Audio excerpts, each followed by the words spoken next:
Assalamu alaikum. I hope you guys are doing well. So today I will be solving A level computer science paper 1 chapter 1 के past paper questions. तो देखो मैं पहले clear कर दूँ, I am not teaching this subject, मैं खुद पढ़ रहा हूँ अभी। मैंने चैप्टर 1 रिसेंटली ख़त्म किया है, तो मैंने खुद तो पास पेपर्स करने ही थे और मैंने डिजिटली करने थे। तो आई थॉट के साथ साथ पास पेपर क्वेश्चंस कर लूँगा एंड साथ साथ रिकॉर्ड कर लूँगा and I will upload it on YouTube as well. Answer सारे सही होंगे, of course I will confirm them from marking scheme. मेरे साथ मार्किंग स्कीम भी है। So this PDF is compiled by Papersdoc. So for the PDF, all the credit goes to him. ठीक है, I'm just solving it and I'll be posting it on YouTube inshallah. तो question देखो, a bit depth of an image indicates how many different colors can be represented by each pixel. भाई एक pixel को represent करने के लिए कितने binary numbers आप डिजिट्स आप यूज़ कर रहे हो, वो आपको बिट डेप्थ बताता है। State the number of different colours that can be represented by a bit depth of 8 bits. अच्छा, अब 8 बिट डेप्थ से कितने कलर्स आप रिप्रेजेंट कर सकते हो? इसका मतलब ये है कि आपका एक पिक्सल जो है ना, जैसे मैं एग्जांपल देता हूँ, वो 8 बिट्स यूज़ कर रहा है एक कलर को रिप्रेजेंट करने के लिए। अब कितने कलर रिप्रेजेंट कर सकता है, तो हमने देखना है कि भाई इस 8 बिट बाइनरी नंबर से कितने डिफरेंट कॉम्बिनेशंस बन सकते हैं, और वो निकालने के लिए हम लोग क्या कर देंगे, 2 की पावर 8 कर देंगे, विच विल बी 256। अब वन बाइनरी कलर जो है वो ये है, और वो अनसाइंड है, मतलब कोई साइन नहीं है उसके ऊपर, पॉजिटिव या नेगेटिव नहीं है, पॉजिटिव ही होगा अगर कोई साइन नहीं है तो। इसको डेडनी में कन्वर्ट करो। तो हम पहले क्या करेंगे, अपने मेमोराइज लिस्ट लिख लेंगे 1 2 4 8 16 32 64 128, और इसके नीचे अपना बाइनरी नंबर लिख देंगे। अब जहाँ जहाँ पे 1 है ना, उन नंबर्स को हम लोग ऐड कर लेंगे, जैसे 2 4 8 64 को ऐड कर लेंगे and they will give us 78। Convert the denary number -194 into 12 bits 2's complement. अच्छा, जब भी हमने नेगेटिव नंबर को बाइनरी में कन्वर्ट करना होता है तो हम एक मेथड यूज़ करते हैं जिसका नाम है 2's कॉम्प्लीमेंट। अच्छा, अब इसमें करते हैं कि हम लोग सबसे पहले तो जो है ना, हम लोग इसको पॉजिटिव 194 अज्यूम करेंगे और इसको बाइनरी में कन्वर्ट कर लेंगे। ठीक है, तो जैसे हम नंबर को बाइनरी में कन्वर्ट करते हैं, पहले मैंने अपनी मेमोराइज लिस्ट लिख ली, उसके बाद मैंने अपना जिन जिन नंबर्स को मिलाकर मेरे पास 194 बनेगा उनके नीचे मैंने 1 लगा दिया। अगर 128 में 64 में 2 को ऐड किया जाए तो वी गेट 194 एंड मैंने इनका बाइनरी कोड बना लिया। अब हमने 12 बिट्स का नंबर बनाना है, तो ये तो 8 बिट का है, इसीलिए पहले 4 ज़ीरोज़ और डालने पड़ेंगे। ठीक है, अब यहाँ पे हमारा काम शुरू होता है। सबसे पहला काम हम लोग करेंगे 1's कॉम्प्लीमेंट। 1's कॉम्प्लीमेंट में क्या होता है, 0 को 1 कर देंगे और 1 को 0 कर देंगे। ठीक है, देखो मैंने 0 को 1 कर दिया और हर 0 को 1 कर दिया और हर 1 को 0 कर दिया। अब हम इसमें 1 कॉम्प्लीमेंट 2's कॉम्प्लीमेंट अप्लाई करेंगे। उसमें क्या होता है कि हम अपने बाइनरी नंबर के अंदर जो हमने अभी बनाया 12 बिट्स का, उसके अंदर हम लोग 1 को ऐड कर देंगे। तो यहाँ पे 1 और 1 हमें क्या देगा, 0 और 1, यहाँ पे 1 आ जाएगा और बाकी सब वैसे के वैसे आ जाएंगे। तो ये आ गया आपके पास -194 का 2's कॉम्प्लीमेंट नंबर। अच्छा, अब वो कह रहे हैं convert the binary coded decimal BCD value 01101001, इसको डेनरी में कन्वर्ट करना है। तो जब भी आपसे कहा जाए कि भाई BCD वैल्यू को आपने डेनरी में कन्वर्ट करना है, तो आप लोग क्या करोगे, पहले दोनों नंबर्स को इनके 4 के चंक्स बना लोगे। मैंने इसको सेपरेट करके लिख दिया और इसको सेपरेट करके लिख दिया। अब इन दोनों के ऊपर सेपरेटली आप अपनी मेमोराइजेस लिखोगे। 1 से शुरू करेंगे, 1 2 4 8 1 2 4 8। अच्छा, और जहाँ जहाँ 1 है उनकी वैल्यूज़ को ऐड कर लेंगे। यहाँ पे आ गया आपके पास, यहाँ पे आपके पास आ गया 4 + 2, यहाँ पे आ गया आपके पास 8 + 1, तो यहाँ पे आ गया 4 5 6 और यहाँ पे आ गया 9। अब इनको साथ जोड़ के लिख दो, 69 is your answer. I hope this make sense. अच्छा, वो कहते हैं identify 1 practical application where BCD is used. अच्छा, एक वो कह रहे हैं एक प्रैक्टिकल एप्लीकेशन बताओ जहाँ पे BCD यूज़ होती है। तो BCD वहाँ पे यूज़ होती है जहाँ पे आपने हर एक नंबर को डिफरेंटली रिप्रेजेंट करना होता है। जैसे कैलकुलेटर में आपने हर एक नंबर को डिफरेंटली रिप्रेजेंट करना है, 1 को अलहदा करना है, 2 को अलहदा करना है, 9 तक आप हर नंबर को डिफरेंटली रिप्रेजेंट करोगे और उन नंबर्स के कॉम्बिनेशन से आप डिफरेंट वैल्यूज़ बना रहे होगे। ATM के अंदर भी आप क्या करते हो कि हर वैल्यू को डिफरेंटली रिप्रेजेंट करना होता है आपने, ठीक है। और इसके अलावा और एग्जांपल डिजिटल क्लॉक में भी हर नंबर को आपने डिफरेंटली रिप्रेजेंट करना होता है, तो उसके लिए हम लोग BCD यूज़ करते हैं। जब भी हमने 0 से लेके 9 तक नंबर्स को रिप्रेजेंट करना हो डिफरेंटली ना, तब हम क्या करते हैं, BCD का यूज़ करते हैं, ठीक है। हम तब लोग क्या करते हैं, BCD का यूज़ करते हैं। तो मैं यहाँ पे कैलकुलेटर लिख देता हूँ या फिर डिजिटल क्लॉक लिख देता हूँ, और you can write ATM as वो भी सही होगा। One example of a character set use by companies is ASCII.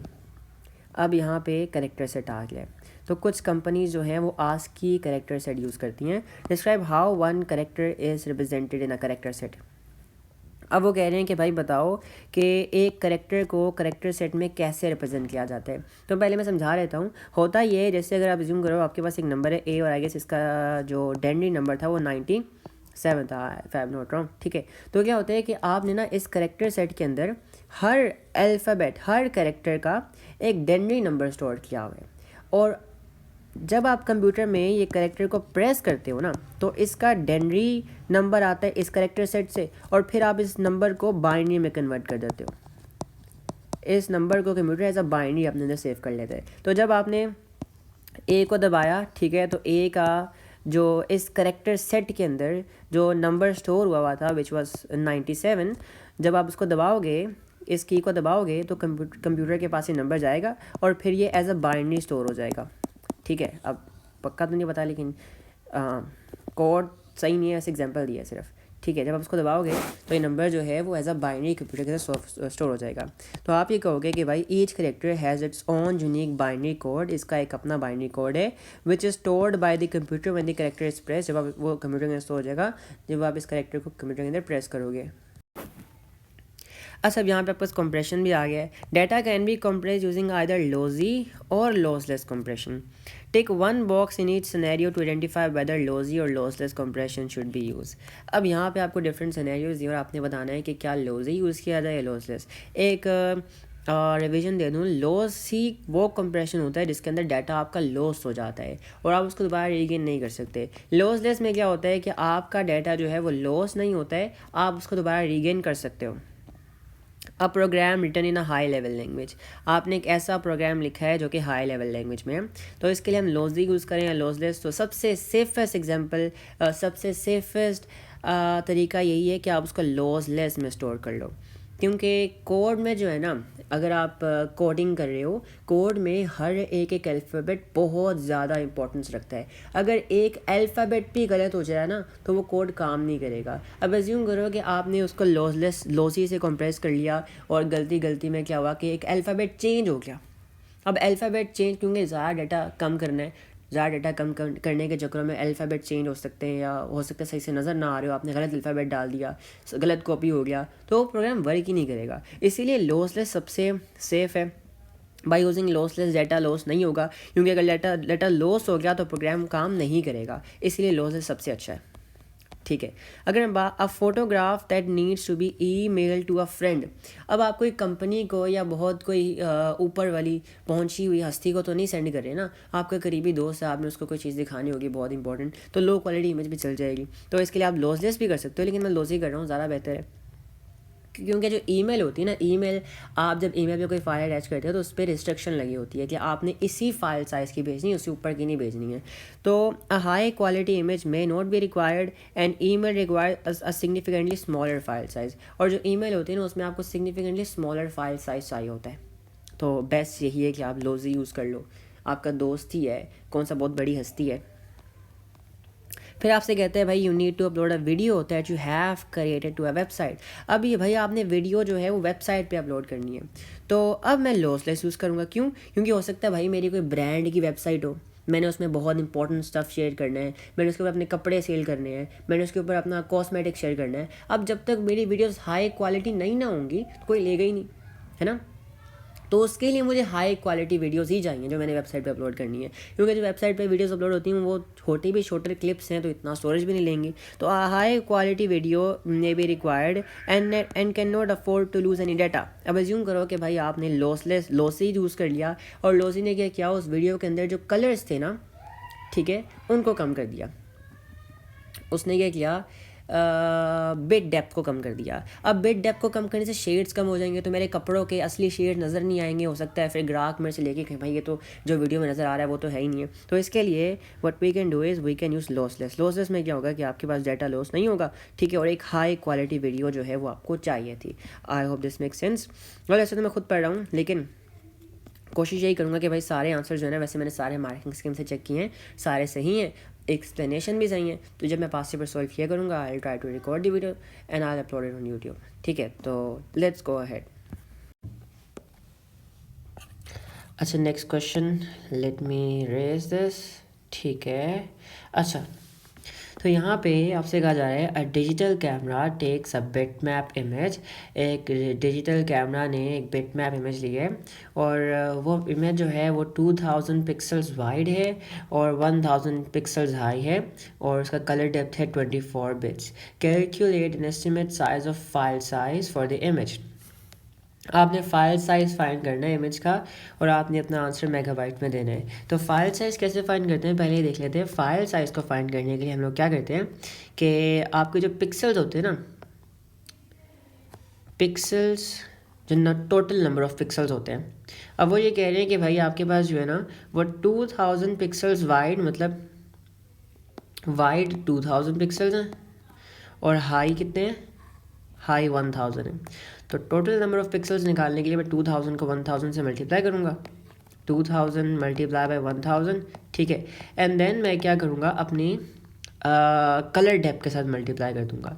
तो ये मुझे दे देगा, ये जो एक्सप्रेशन मैंने यहाँ पे बनाई ना, ये मुझे दे देगी मेरा फाइल साइज़, ठीक है, ये मुझे फाइल साइज़ देगा। लेकिन मसले की बात यह है, जो मेरे पास फाइल साइज़ आएगा ये बिट्स में आएगा, लेकिन मुझे बिट्स में नहीं चाहिए, मुझे किस में चाहिए, मुझे चाहिए मेगाबाइट्स में, मेगाबाइट्स में चाहिए, एमबी में चाहिए, ठीक है। तो एमबी में लेके जाने के लिए अगर मैं पहले ये पूरी कैलकुलेशन परफॉर्म करूँ एंड देन डिवीजन सब्ट्रैक्शन करूँ तो बहुत लंबा प्रोसेस हो जाएगा, इसीलिए इसको एक साथ ही कर लेते हैं, ठीक है। सबसे पहले तो अभी इसका आंसर जो है बिट्स में आएगा, तो बिट्स से बाइट में जाने के लिए मैं क्या करूँगा, बिट से बाइट में जाने के लिए मैं 8 से डिवाइड करूँगा, फिर बाइट से किलो बाइट्स में जाने के लिए मैं 1000 से डिवाइड करूँगा, और फिर किलो बाइट से मेगा बाइट्स में जाने के लिए मैं 1000 से डिवाइड करूँगा, ठीक है।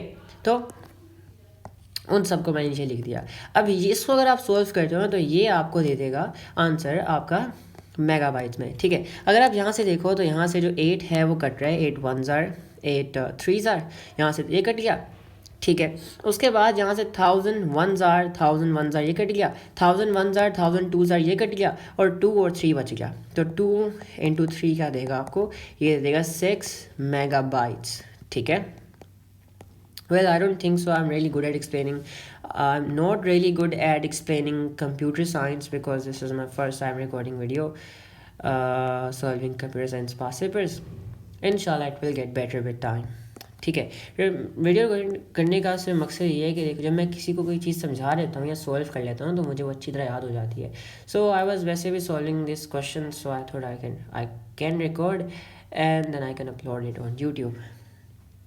A second image is taken, this time in black and white. अब जो image है वो black and white में है, it has the same number of pixels, number of pixels same है लेकिन file size फिर भी smaller है।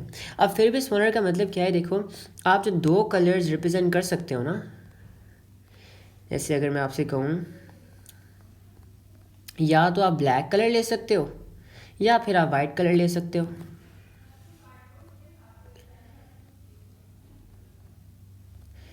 या तो आप वाइट कलर ले सकते हो। वाइट कलर नज़र नहीं आएगा तो मैं थोड़ा सा ग्रे कर लेता हूँ इसको ताकि नज़र आ जाए।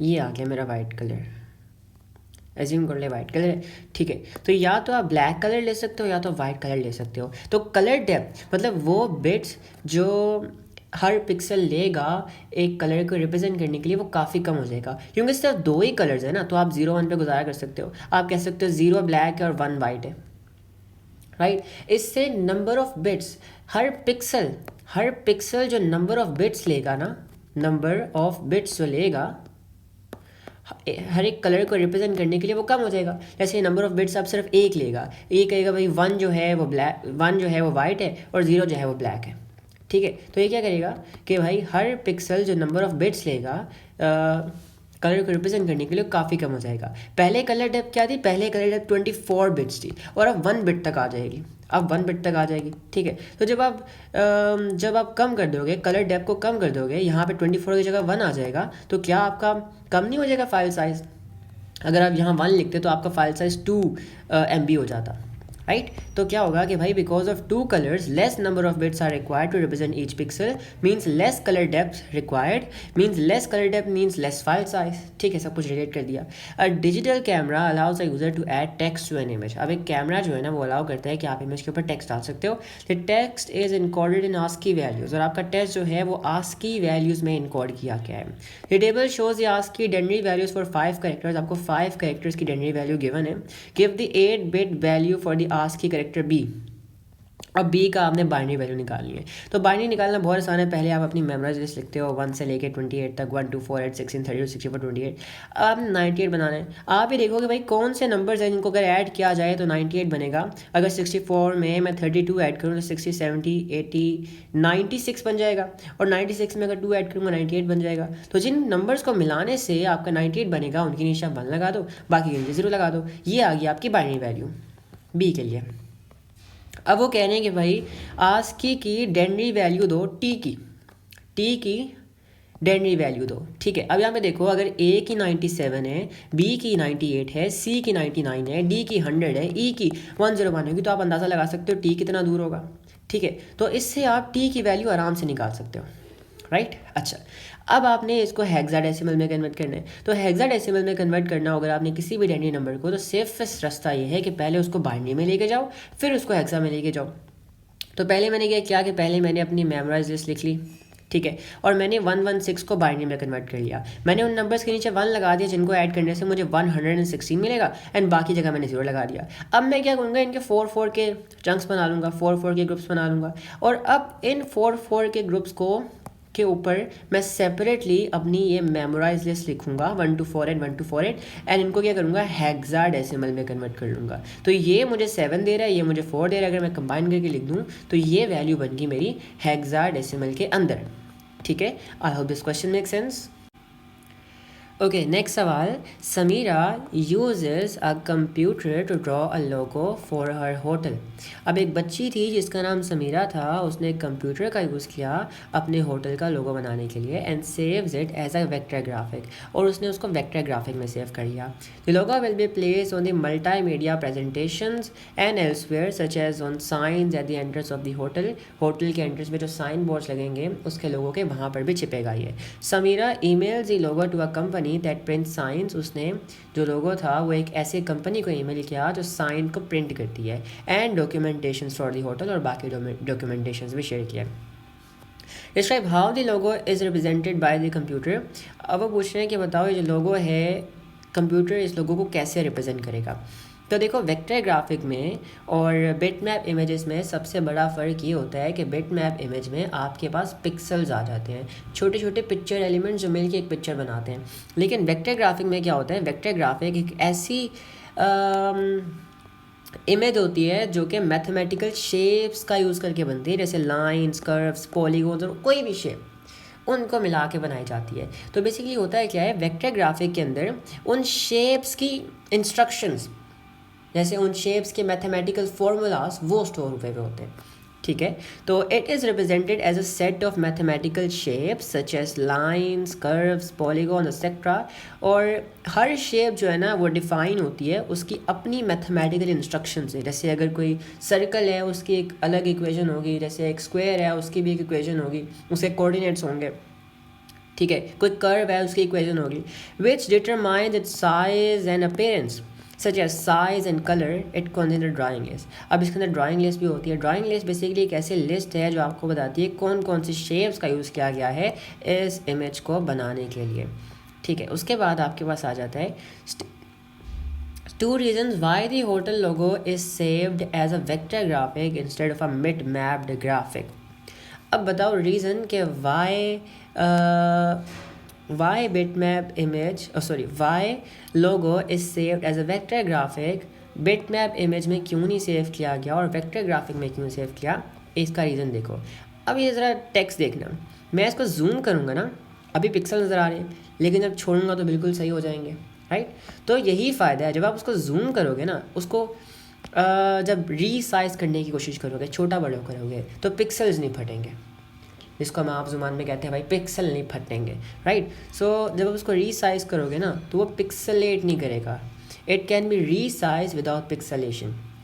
अब इसका जो फाइल साइज़ होती है कंपैरेटिवली काफ़ी छोटी होती है as compare two bit map image, क्योंकि इसके अंदर पिक्सल्स नहीं होते हैं, इसके अंदर इंस्ट्रक्शन स्टोर हुई हुई होती हैं, ठीक है। तो can be download and transmit quickly because of smaller file size, ये भी एक बहुत बड़ा बेनिफिट है। अच्छा जी, तो ये था question number 2।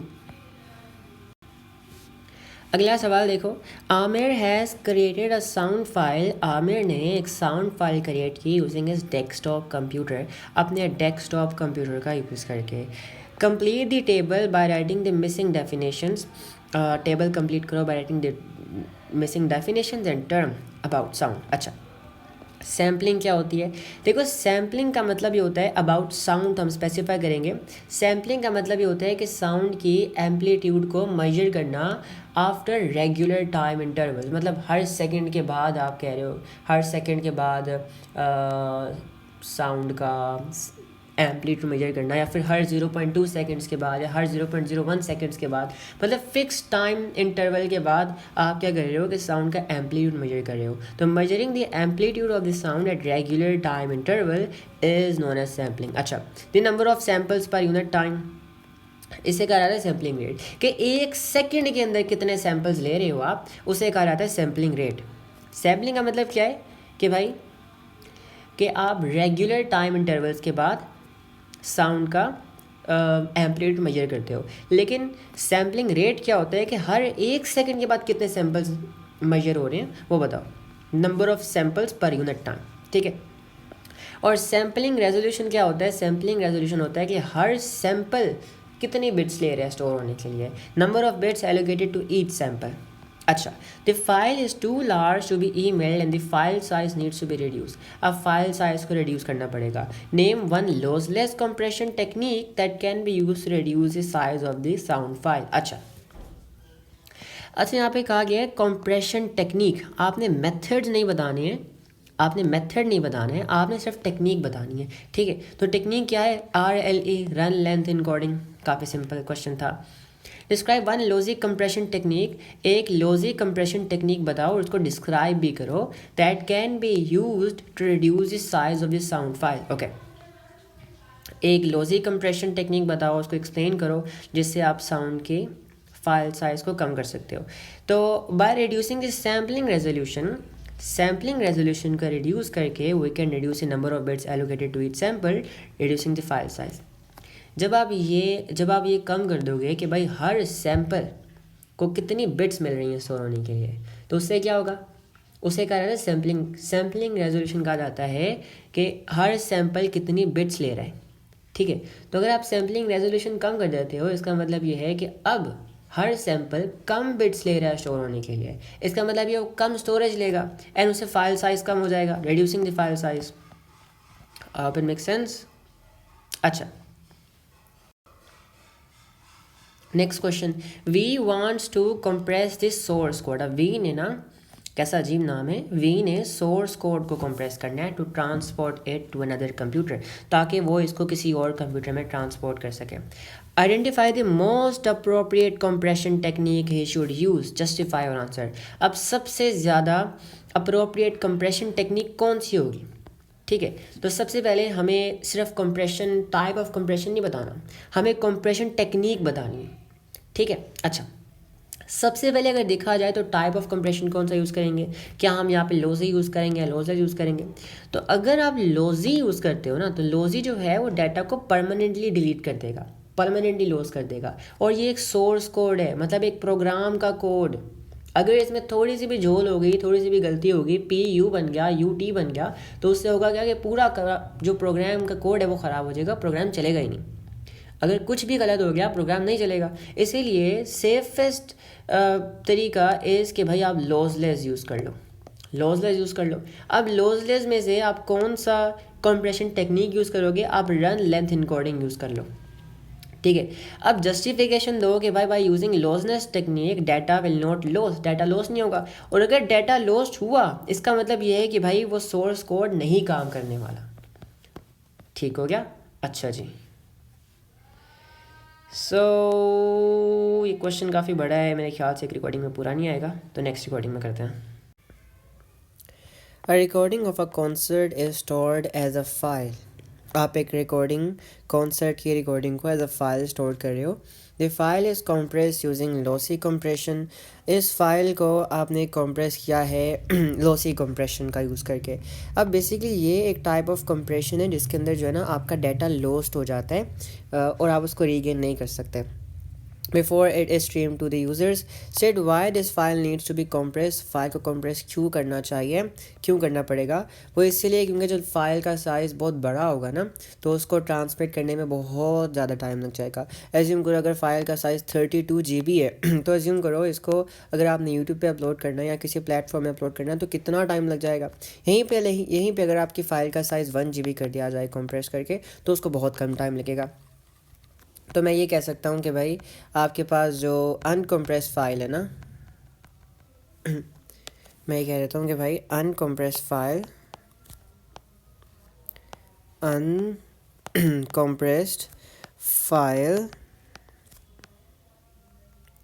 will take a lot of time to transmit.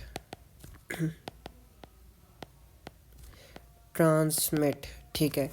Next सवाल देखो, define the term lossy compression. अच्छा, लॉसी कंप्रेशन क्या होता है?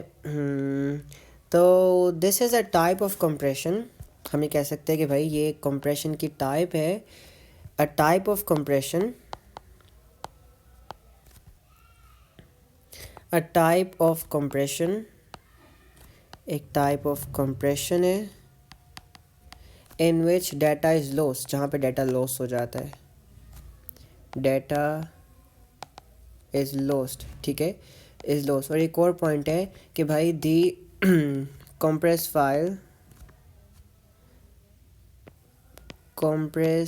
file cannot be decomposed as original.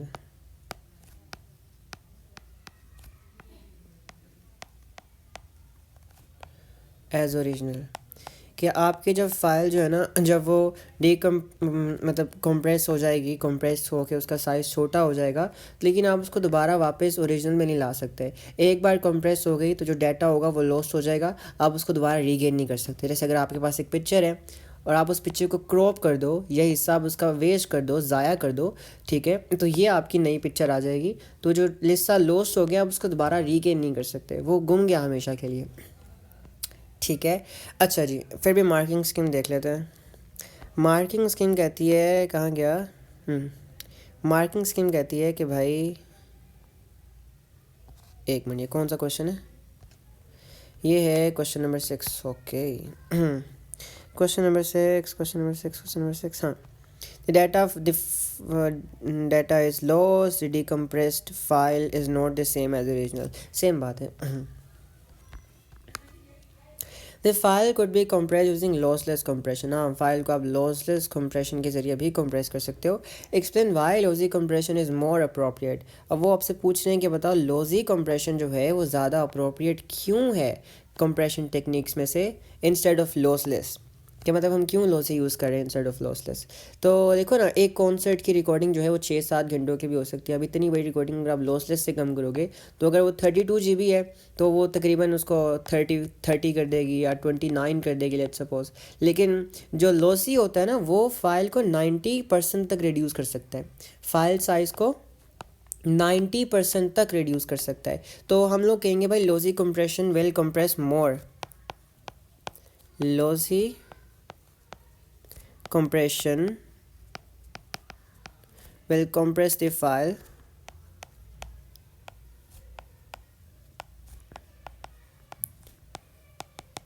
more than lossless.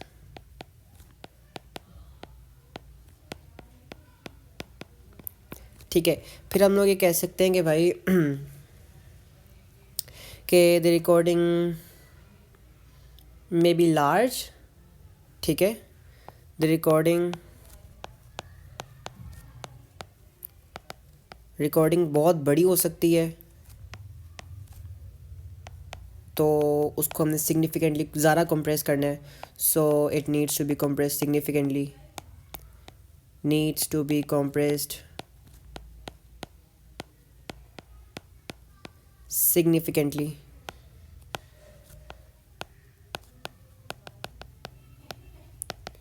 अच्छा, 3 मार्क का सवाल है तो हमें 1 पॉइंट और लिखना पड़ेगा। मैं ये कह सकता हूँ कि भाई हाँ, लॉसी कंप्रेशन जो है ना, lossy compression removes the part of the sound, removes the part of file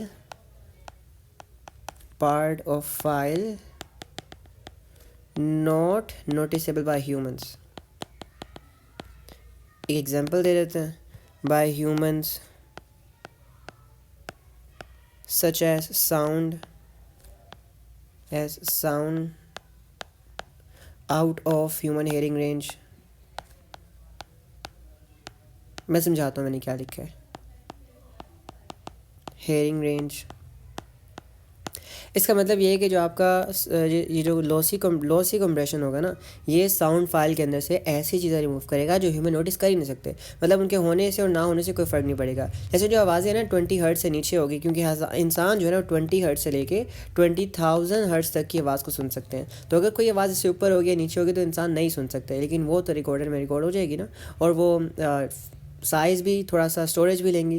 तो अगर उनको रिमूव कर दिया जाए तो उससे कोई फ़र्क पड़ेगा ही नहीं। हम उनको पहले भी नोटिस नहीं कर पा रहे थे, रिमूव करने के बाद भी नोटिस नहीं कर पा रहे थे, लेकिन उससे आपका फाइल साइज़ कम हो जाएगा, तो ये फ़ायदा है। तो ये 3 पॉइंट्स लिखे हैं, I hope it make sense.